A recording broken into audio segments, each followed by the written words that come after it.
My name is John Eric Foltz. My parents were believers at a young age, so they were good godly influence on me. Growing up, we had angelfish in a fish tank, so when they died, they would flush them down the toilet. I don't quite remember. I might have asked my mom, do humans go down the cosmic toilet when they die? Of course, the answer was no. I guess somehow along the way the gospel message was preached and I accepted Yeshua into my heart when I was 5 years old. But it seemed like between that and when I was like 15, my faith was growing cold. I didn't really have a desire for Christian stuff, messianic stuff. I would try to read my Bible, but would get bogged down in Leviticus and would leave off thinking that Leviticus was a boring book.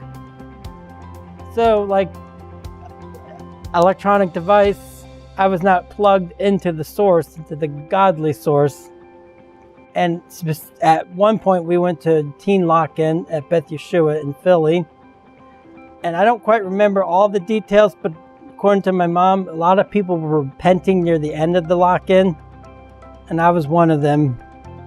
It was like the scales were removed from my eyes. It was like I had to accept Yeshua as my own and not in the shoes of my parents.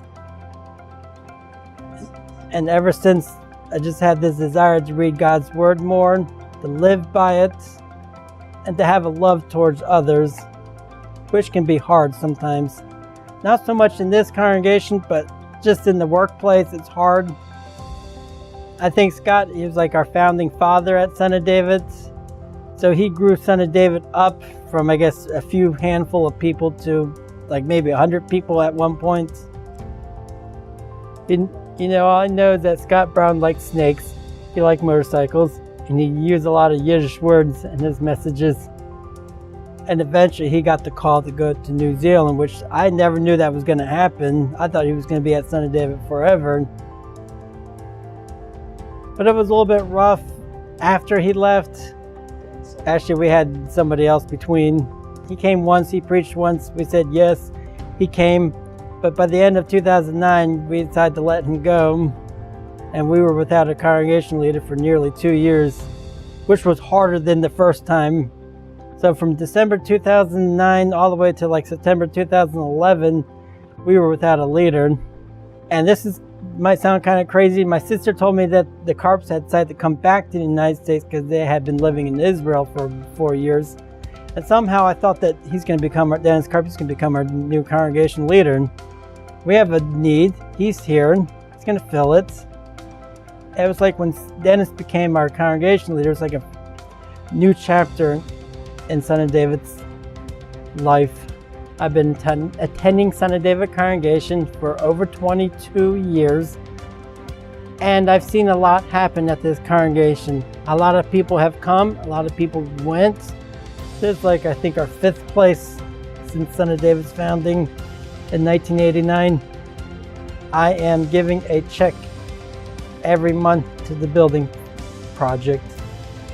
I just did one today for services, and I'll, Lord willing, do it next month until the need gets fulfilled.